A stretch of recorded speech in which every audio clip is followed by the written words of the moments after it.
Ereneto Quiriu Filói Matetai, ego emin didáscalos Roberto dos Reis. Olá, alunos, a paz do Senhor, amados alunos, eu sou Roberto dos Reis, professor de grego bíblico instrumental. Nós iremos hoje estudar a nossa aula na disciplina Introdução ao Grego Bíblico, tá? E eu espero que você assimile todo o conteúdo da aula de hoje.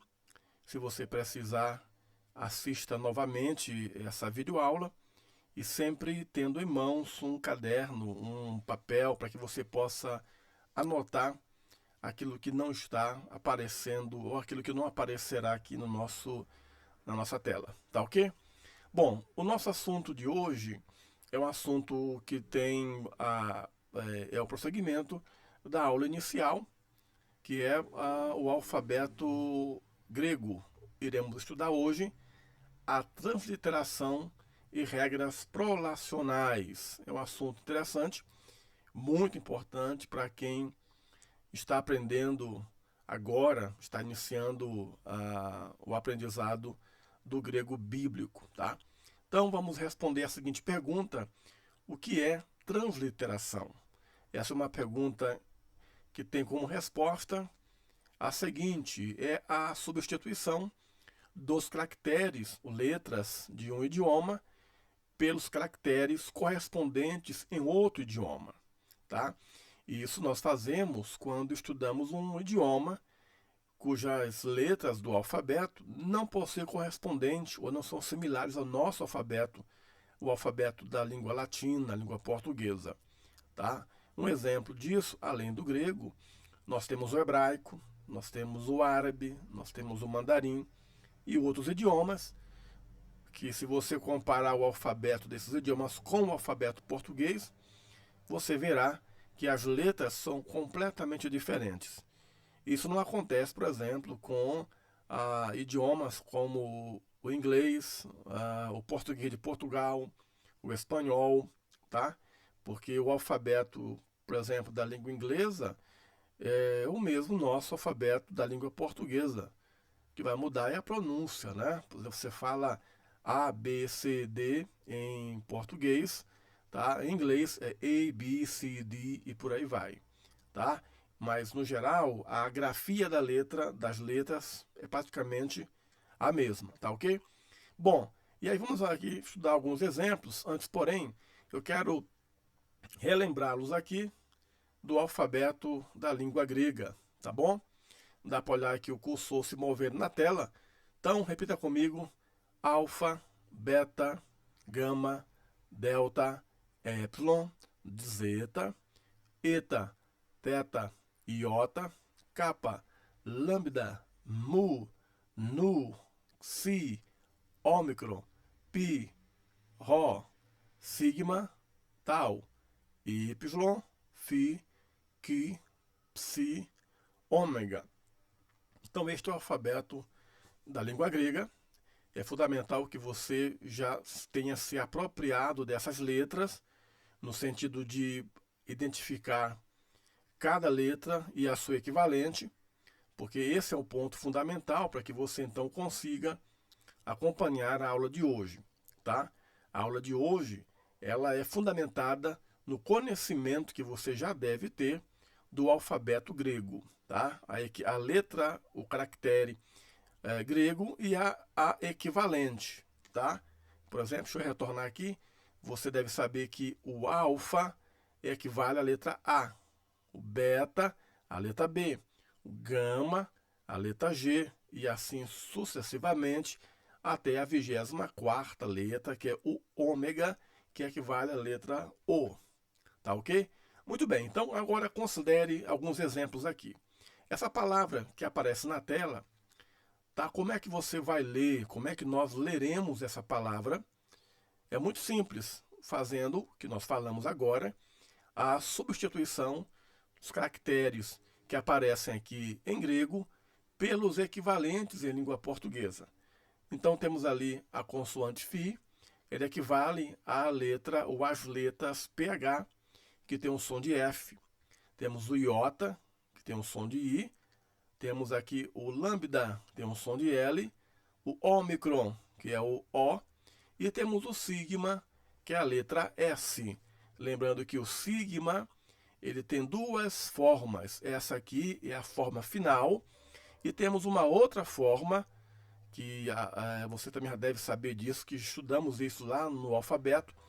Há um sigma que aparece somente no começo e no meio de palavras. Tá? No final de palavras, sempre será esse formato aqui. Lembrando que a palavra terminou com sigma no final, isso não quer dizer que essa palavra esteja no plural. Isso acontece com a língua portuguesa, tá? Mas no grego, terminou com S, que é o sigma aqui, que é a letra S, essa palavra está no singular. Plural é uma outra forma, tá? Então, como é que eu vou ler isso aqui? Eu vou ler philos, philos, philos. Repita comigo, philos. Muito bem. Philos significa amigo em grego, tá?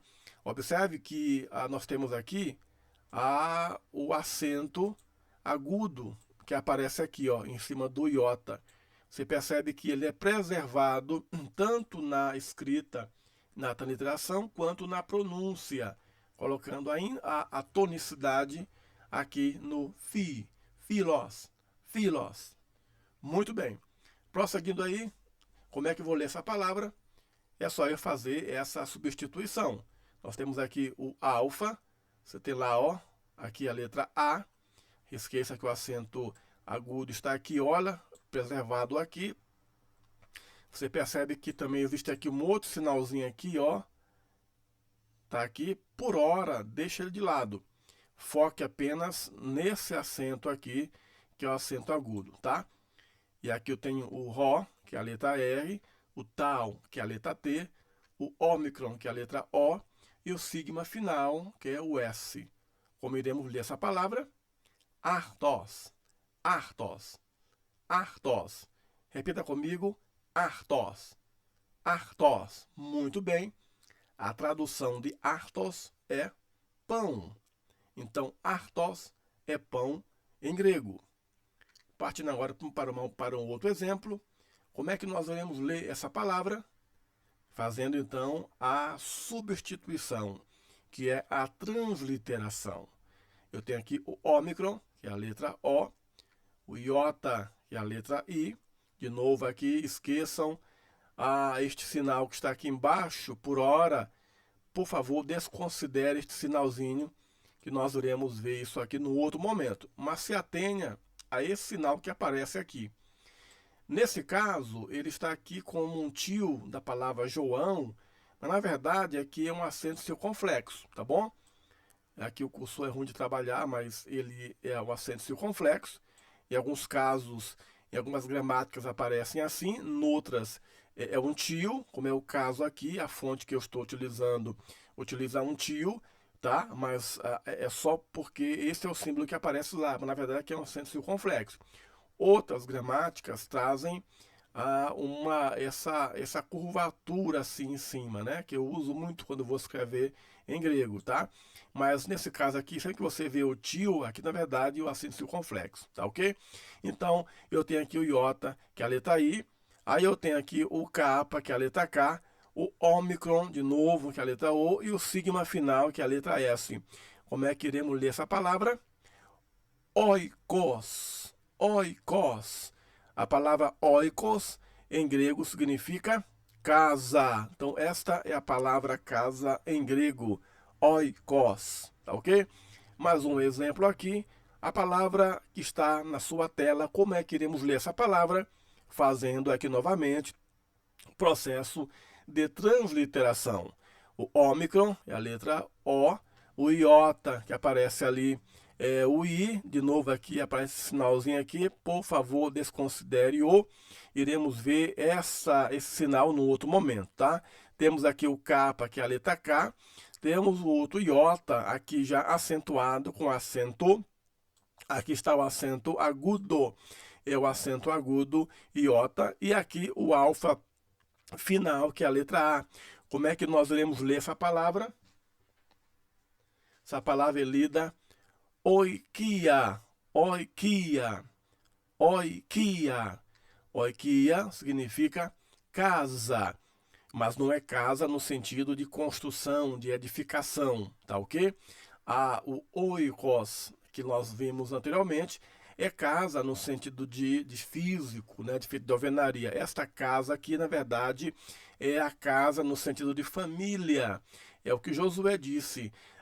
Vocês podem servir a quem vocês quiserem, mas eu e a minha casa, oikia, eu e a minha família serviremos ao Senhor. Tá ok? Muito bem. Mais um exemplo aqui. Como é que nós iremos ler essa palavra? Fazendo o processo de transliteração. O gama que aparece ali, ó, é o G. Não esqueça que é um G gutural. Lembra? Não é G de geladeira, mas G da palavra gato. Então, é uma letra gutural.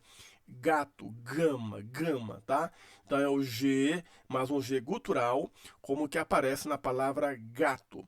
Então temos o lambda, que é a letra L, temos o ômega, que é a letra O, nós temos o sigma, olha só, que é a letra S, e repete-se aqui o sigma, outro S, e o alfa final. Observe aqui que este é o sigma que nós falamos lá no começo da aula, dessa videoaula, que sempre aparece no meio ou no começo da palavra, tá ok?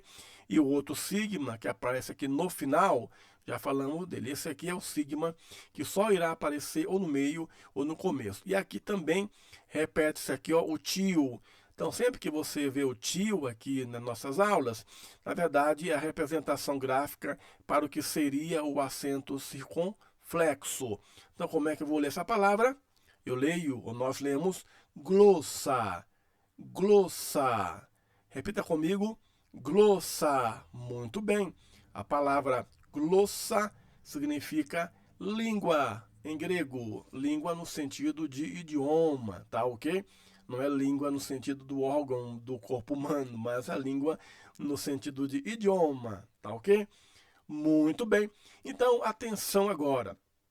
Fique atento, porque ao realizarmos a transliteração de uma palavra grega, temos que ficar, ou devemos ficar atentos às seguintes letras, porque algumas letras elas possuem uma cantilação diferente. É o caso aqui da vogal epsilon, temos o eta, temos o ômicron e temos o ômega.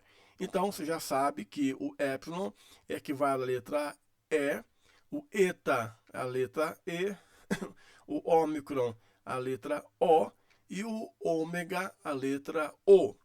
Então você já sabe, isso foi assunto da nossa primeira aula, que a vogal epsilon é uma vogal breve. Por que breve? Porque ela tem esse som aberto, como se ela tivesse um acento agudo. Então é. A mesma coisa acontece com a vogal ômicron, que também é breve. Como é que eu vou ler? Eu leio O. Então você tem aqui a epsilon, o som é aberto, é. O ômicron também é aberto, O. Já a vogal eta, ela é longa, como também é longo a vogal ômega. Como é que eu vou ler essa letra? E. E o ômega, O. Então observe aqui de novo aqui, ó, a vogal breve é O, E, O. Então eu tenho E. De novo, E, O, O. Então as vogais breves, elas são abertas como se tivesse um acento agudo. As fechadas é como se tivesse um acento circunflexo. Observe aqui que na transliteração, aqui, ó, aqui nós temos a vogal epsilon, já transliterada, e temos a vogal, aqui, ó, o eta, também transliterado. Observem que eu não tenho como saber, olhando aqui para a transliteração, eu não tenho como identificar qual é o epsilon, qual é o eta, tá? Porque são iguais aqui. Na grafia grega é diferente. Aqui você sabe que aqui é o epsilon e esse aqui é o eta, tá? é diferente porque a grafia é diferente. E o som também é e. Já aqui embaixo não tem como você saber. Aqui já é a transliteração. Como acontece também com o ômicron, que tem aqui ó, a letra O, e temos o ômega, que é a letra O. Então não tem como saber diferenciando aqui, a não ser se que eu olho aqui para cima. Então esse aqui é o ômicron, portanto aqui é O. Esse aqui é o ômega, portanto é O. Então seria O, E, E. Tá? O que acontece? Acontece aqui o seguinte. Acontece que para a gente fazer a devida distinção entre o epsilon, que está aqui, o eta, e também entre o ômicron e o ômega, nós utilizamos os chamados sinais diacríticos, tá? Só que na verdade foi uma criação dos gramáticos para facilitar o aprendizado da língua grega. Isso aparece também em outros idiomas, como por exemplo, para quem vai estudar também o hebraico, tá ok? Então, sinais diacríticos, não confunda sinais diacríticos com acento gráfico, tá? Acento gráfico é uma coisa, sinal diacrítico é outra, tá? Acento gráfico diz respeito a a indicação da tonicidade de sílabas, tá ok? No caso dos sinais diacríticos, a função é indicar aspectos específicos de algumas letras, tá ok? É o caso aqui do epsilon, eta, ômicron e ômega, tá ok? Então observe só aqui o sinal chamado de bráquia. Bráquia, não sei se dá para você olhar aí, ó, a fonte que eu peguei era um pouco, não é muito boa, mas é como se fosse, aqui na verdade, é como se fosse um Uzinho assim, ó, ou então uma boquinha sorrindo, ó. Esse sinalzinho aqui, um U para cima, chama-se de bráquia. Bráquia. O bráquia, ele vai identificar, ele vai marcar o E de epsilon e vai grafar o O de ômicron. Então essas letras, elas são breves. Então você tem aqui, olha, o sinalzinho aqui em cima, tá? Do O. Então esse sinal aqui, que é o bráquia, está dizendo que esse O aqui é o O da vogal grega ômicron. Que esse E que aparece aqui com o sinal bráquia é o E da vogal breve epsilon, tá ok? O mesmo acontece com a macron. Macron é essa barra estendida, que é um traço, tá ok? Aqui no bráquia é um Uzinho, aqui no macron é apenas um traçozinho que se coloca em cima da transliteração. Então esse sinal, o macron, ele vai dizer que aquele E que aparece lá é o E de eta, e a mesma coisa é o O, que é o O de ômega. Essas são vogais longas. Então, esse Ezinho que aparece aqui, pelo fato de ter esse macro em cima, está dizendo que esse E aqui corresponde à letra, à vogal, à longa eta. Esse O que aparece aqui, na verdade, ele se refere ao O de ômega. Tá ok? Então, sempre que você encontrar esse sinal aqui em cima da vogal E, ele está dizendo que é o eta. Sempre que você encontrar esse tracinho em cima da vogal O, está dizendo que ele é o O de ômega. Este sinal, que é o bráquia em cima do O, está dizendo que esse é o O de ômicron. E esse E é o E de epsilon. Então, o bráquia vai indicar sempre as vogais breves e o macron vai indicar sempre as vogais longas. Isso tudo em sede de transliteração, tá ok? Você não vai encontrar, e se você encontrar, tá errado, tá? Se você encontrar o macron em cima de uma vogal ômega, a grafia grega, alguma coisa está errada, tá? Ou esse sinal representa uma outra coisa, ou o professor que você está estudando, que você está lendo, não sabe, surfou aí na maionese. Vamos caminhar um pouco mais agora, tá? algumas peculiaridades, tá? Então, transliterar palavras contendo ditongos impróprios. Nós estudamos isso lá atrás, tá? Logo depois do alfabeto, os ditongos impróprios, tá ok?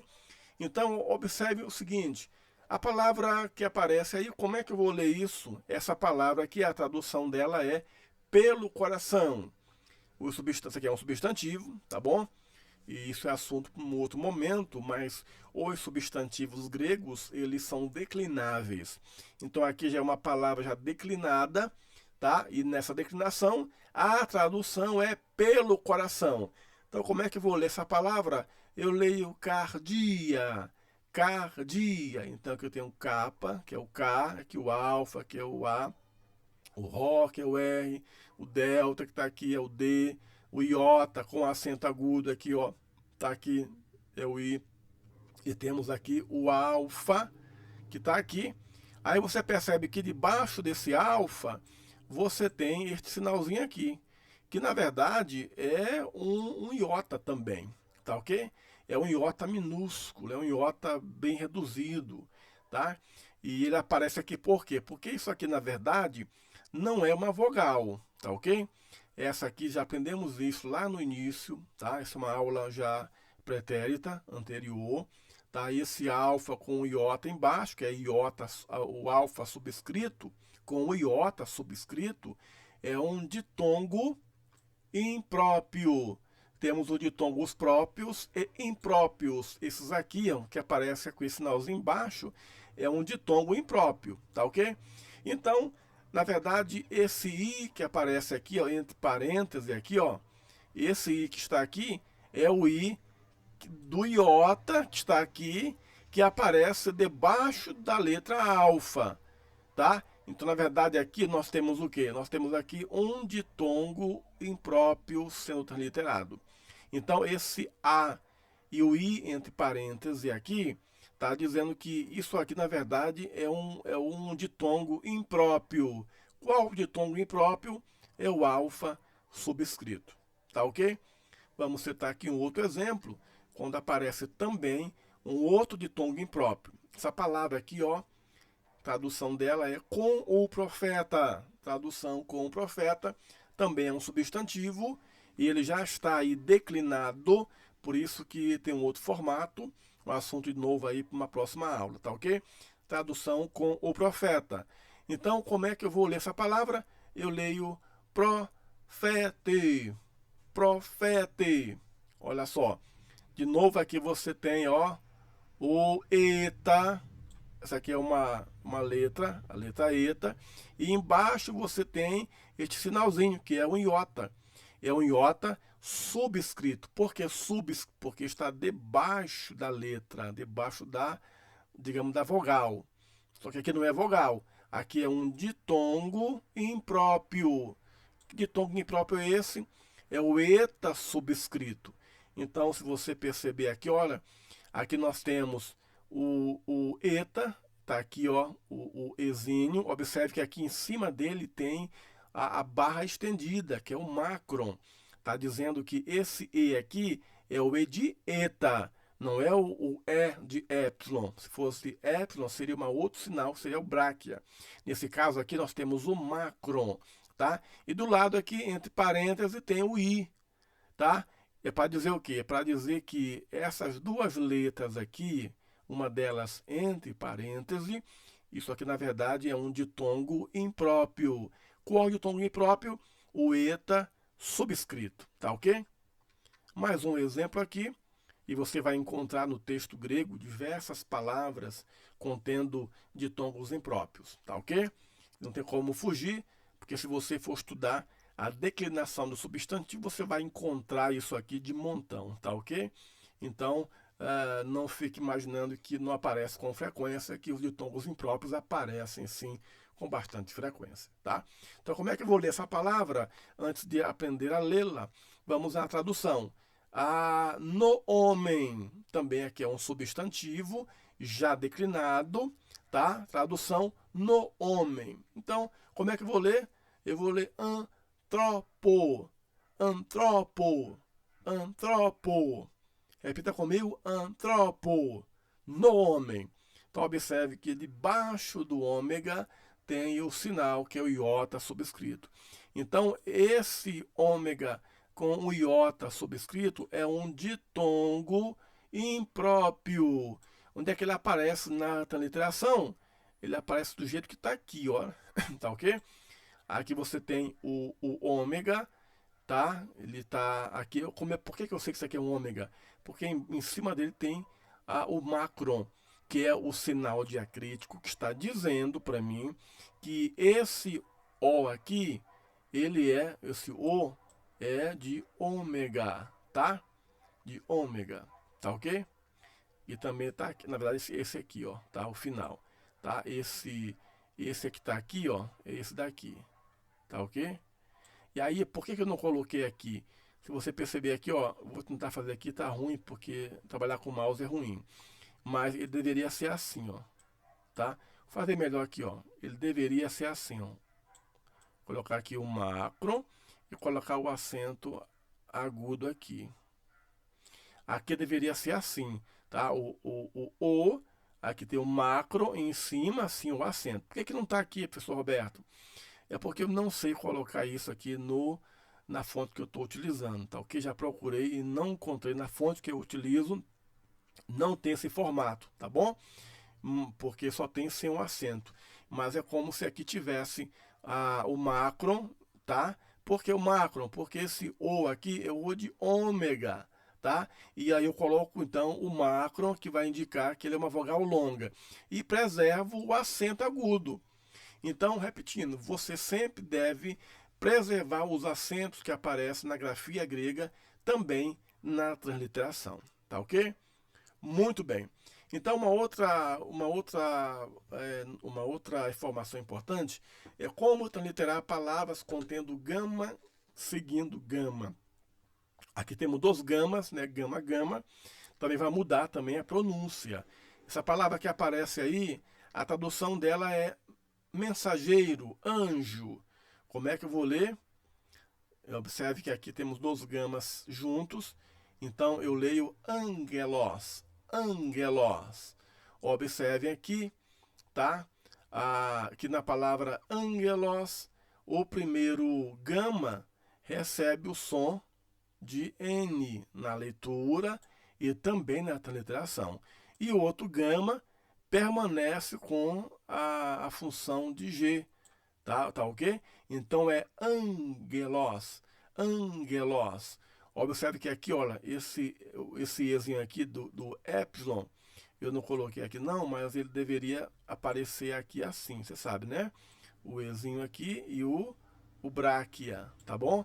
Então você coloque aí na sua anotação aqui o E e o bráquia em cima, tá ok? Então a palavra é lida angelos, não é lida como agigelos, agigelos. Ah, eu não posso ler agigelos? Não, porque é uma regra. Quando um gama vier antes de um outro gama, tá? O primeiro gama recebe o som de N, então é angelos. E a tradução é sempre essa, mensageiro, depois é anjo, tá ok? Às vezes o aluno inverte, angelos, anjo. Não, não. Primeiramente a tradução é mensageiro. Anjo é uma designação posterior, porque o anjo é o mensageiro de Deus aos homens, tá ok? Muito bem. Vamos passar aqui mais um exemplo aqui. A palavra traduzida por próximo ou aproximo, chego perto, tá? Como é que eu vou ler essa palavra? Lembrando que aqui nós temos dois gamas juntos, você também tem aqui, ó, dois gamas juntos, então você tem dois gamas que estão juntos, tá? O primeiro sempre será N e o segundo preservará o som de G. Então eu tenho aqui a palavra prosenguidzo, prosenguidzo. Então, o primeiro gama, olha só, tem o som de e a grafia de N, e o segundo gama preserva tanto o som quanto a grafia de G, G na palavra gato. Então, prosenguidzo significa aproximo, chego perto, tá ok? Vamos mais um exemplo aqui. Também de novo aqui, olha, gama antes de gama.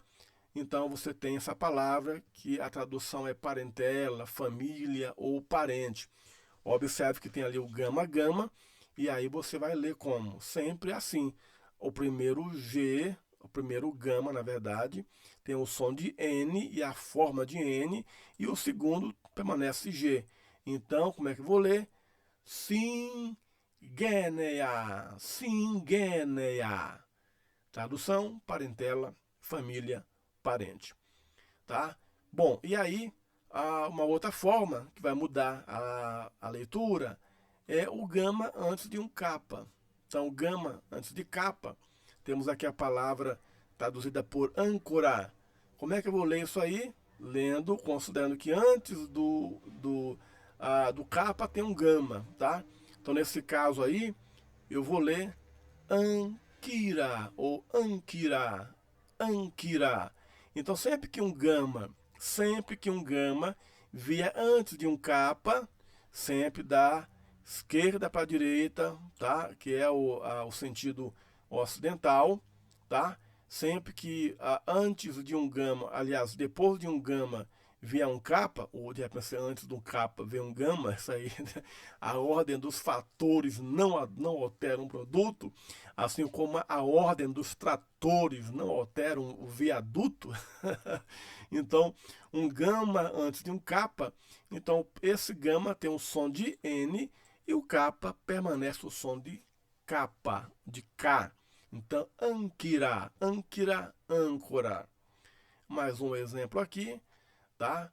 Essa palavra traduzida por curva do braço, aparece lá em Lucas 12:28, é aquela passagem em que José e Maria levam Jesus até acho que Simeão, né? Ele coloca Jesus no braço e agradece a Deus porque os olhos dele viram o Salvador.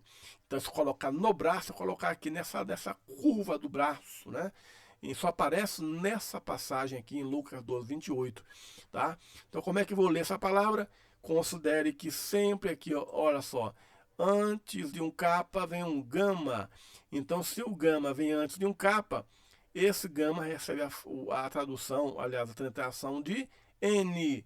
Então, o gama eu leio como N e o capa fica então como K.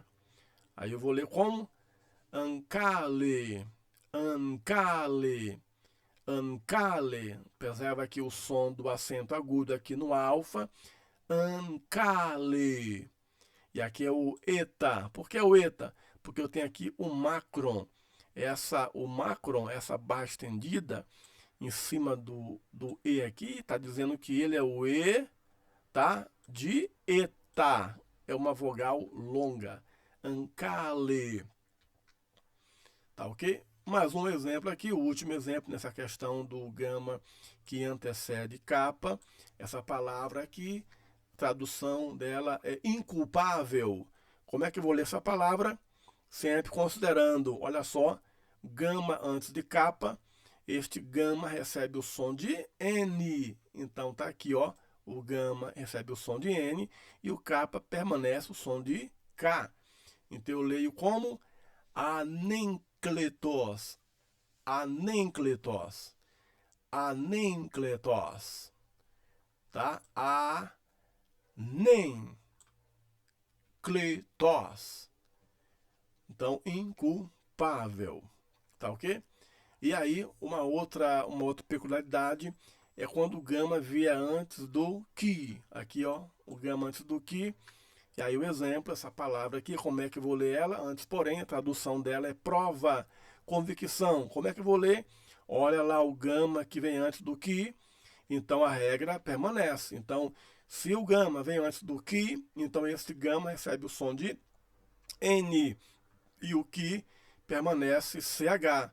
Tá? É o CH, a gente já viu isso aqui lá no alfabeto grego, lá no início, né? Equivalente de que é o CH, tá? E aqui, ó, o CH do que. Então, a palavra é lida como elenkos. Elenkos. Elenkos. Prova, convicção. Essa palavra aqui é interessante. A palavra elenco, na língua portuguesa, é prova, convicção. Ou seja, os atores de novela, de filmes, né, eles vão representar as personagens de uma tal forma que convençam o espectador de que ali, na verdade, é a realidade, né? Não é incomum a gente ver atores de filmes, novelas, quando fazem o papel de vilão ou de vilãs nas produções cinematográficas, alguns deles são agredidos nas ruas, porque a população, ao assistir aquele seriado com aquele vilão, ele acaba imaginando que, na verdade, quem está ali na padaria ou no supermercado fazendo compra, na verdade, não é o ator, né? É o vilão daquela série. E aí eles, então, acabam agredindo fisicamente ou verbalmente. Por conta de quê? Porque esse o elenco da novela, do filme, convenceu de tal forma o telespectador que ele acha que ali quem está diante dele não é o ator, na verdade, é a personagem de fato. Tá ok? Muito bem, mais um exemplo aqui. Essa palavra, a tradução é repreendo, reprovo, condeno. Aqui você observa que é o gama de antes de que. Então aqui, ó, gama antes de que. E aí permanece a norma, tá? Você, aqui na verdade, é de novo, né? Elenco, tá? Já vi isso aqui. Vou descartar esse slide, tá bom? Porque aqui já trabalhamos já no elenco lá atrás. E aí foi um ato falho. Mas a lógica aqui é a mesma, tá ok? Vamos pular esse exemplo. Tem esse outro aqui. Você tem o gama aqui antes de que, tá aqui. Tá? Essa palavra traduz como obtenho, tomo parte, tá ok? Então você tem o gama antes de que, e aí você tem a palavra dessa forma. Então, lancano. Então este gama tá aqui, que é a letra N, o que tá aqui, que é o CH, tá? Então sempre que a palavra vier, na palavra vier um gama antes de um que, primeiro, tá? Esse gama aqui tem um som de N, tanto na pronúncia quanto na transliteração, ok? Muito bem, agora vamos trabalhar um pouquinho então. Então, desde que você já anotou aí, prestou atenção, se você não assimilou direito, volta de novo aqui o vídeo, assiste novamente, tá? Vamos trabalhar só um pouquinho aqui, colocar em prática o nosso conhecimento, aquilo que você já aprendeu neste momento, tá ok? Vamos ver então a palavra que aparece aqui, a oftalmos. Observe que você tem aqui os caracteres gregos todos aqui. Aqui embaixo você tem as equivalentes, tá ok? Aqui é o O, aqui o Φ, você tem o PH, o tal aqui é o T, aqui temos o A do alfa, o lambda que é o L, mu é o M, ômicron tá aqui, ó, e o sigma final tá aqui. Essa palavra, a tradução dela é olho. Interessante, né? Olho. Oftalmos. Oftalmos é olho. Há algumas palavras em língua portuguesa que resguardam a sonoridade, a cantilação desse termo. Por exemplo, a palavra oftalmologia. Oftalmologia, que é uma área da medicina que diagnostica, né, que investiga e cuida das doenças oculares. Quem trabalha com a oftalmologia são os oftalmologistas, tá? Uma outra palavra também que tem a ver muito com oftalmos é a palavra oftalmoscopia, né? Oftalmoscopia é um procedimento realizado aí com um aparelho que eles chamam de oftalmoscópio. O oftalmoscópio, ele projeta raios de luz lá dentro do olho, né, no interior do olho. E ao fazer isso, ele vai fornecer vai tornar visível a estrutura interna do olho, para que ele então possa, o médico, né, o oftalmologista, possa identificar alguma doença dos olhos, tá ok? Muito bem. Aí uma outra palavra interessante, como é que eu vou ler essa palavra? Isso, cardia. Cardia. Tradução de cardia é coração, tá ok? Coração. E aí também há algumas palavras que têm similaridade com a palavra grega cardia. Por exemplo, a palavra cardiologista. Cardiologista, vocês sabem que é o especialista que se ocupa do diagnóstico e tratamento das doenças que acometem o coração, assim como outros componentes do sistema circulatório, tá? Então, cardiologista vem de cardia, coração, assim como também nós temos a taquicardia. Olha só, taquicardia, tá? Que é um aumento aí da frequência cardíaca, né? E, quer dizer, ele aumenta tanto, mais ou menos assim, mais de 100 batimentos ou batidas por minuto. O normal é entre 60 e 100. Se a pessoa, o coração bate aí 150 vezes por minuto, isso é uma taquicardia, é um problema cardíaco do coração, da cardia, coração, tá ok? Um outro exemplo aí, a palavra, como é que vou ler essa palavra? Como é que você leria? Isso, kefalé, kefalé, aliás, kefalé. Aqui é o epsilon, é uma vogal breve. Aqui, ó, tem o bráquia. Então é que, fa, olha aqui, ó, lé. Observem aqui, professor, você não falou que o eta é fechado?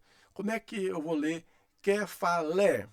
Sim, o eta, ele é naturalmente fechado. E.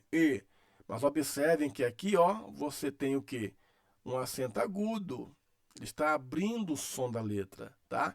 Então eu não posso ler que-fa-lê, porque aqui tem um acento agudo, é. Então, ainda que essa vogal seja naturalmente longa, o acento abre ela. Então eu vou ler que-fa-lé. Que-fa-lé, cabeça. Cabeça. Né? E aí há algumas palavras que têm origem nessa palavra que é falé, a palavra cefaleia. Você já conhece, né? O termo cefaleia é um termo médico utilizado para designar o que a gente chama aí popularmente de dor de cabeça, né? Então, vem aí da palavra cefalé, tá? Também nós temos uma outra palavra que é a cefalgiafobia. Cefalgiafobia. Essa palavra comprida aí, ela é na verdade, um medo que se tem, o medo, uma fobia, né? Que algumas pessoas têm de ter dor de cabeça. Né? Então, geralmente, quem sofre desse transtorno, essa pessoa usa medicamentos analgésicos de maneira excessiva para evitar a dor de cabeça, né? Então, é uma palavra que vem também da origem de uma palavra grega, tá? Uma outra palavra, como é que eu vou ler isso aí? Como é que você lê essa palavra? Isso, se você disse dactilos, dactilos, dactilos, dactilos, você leu certo. Dactilos significa dedo em grego, tá?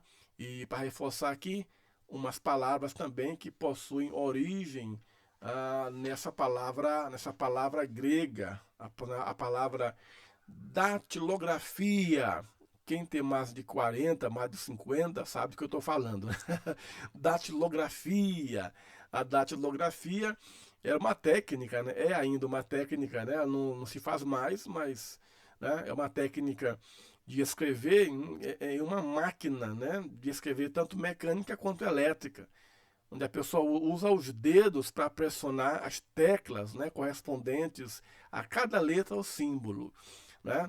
Na década de 80, quem sabia datilografia conseguia emprego até na NASA. Hoje ninguém faz mais isso, né? Eu tenho meu diploma aqui na parede aqui de datilografia. Tá? Uma outra palavra também de origem, né, a palavra dactilos aí, é a palavra pterodáctilo, tá ok? Isso aqui é um termo, utilizado aí pelos estudiosos, né, da antiguidade, Então, o pterodáctilo é um animal que pertencia ao grupo dos chamados pterossauros, né? E viveu aí entre 65 a 150 milhões de anos antes de Cristo, né? E isso eles viveram na última fase aí da era mesozoica, tá? A palavra dactylus ou pterodáctilos significa literalmente dedo alado, tá? É um dedo alado, tá? Então, pterodáctilo é dedo alado, é uma palavra que tem origem aí em dactylos, dedo em grego, tá ok? Muito bem, uma outra palavra é essa aí. Como é que você vai ler essa palavra? Se você leu podós, você está correto. Podós. E aí, pé é a tradução da palavra podós, pé. E algumas palavras da língua portuguesa preservam essa origem grega. A palavra podologia, interessante, né? Podologia é a ciência aí que estuda a anatomia e a fisiologia e até mesmo patologia dos pés, tá? Então a podologia está próxima aí das manicures, né? Elas mexem com os pés, com as mãos. Então, geralmente quem é manicure que faz um curso de podologia, ela pode ampliar aí o seu leque de funcionalidade, né? E atender melhor as pessoas. Olha aí, dando aqui uma, um insight, aí, um start aí de empreendedorismo, tá? Uma outra palavra que vem de podós é a podofobia.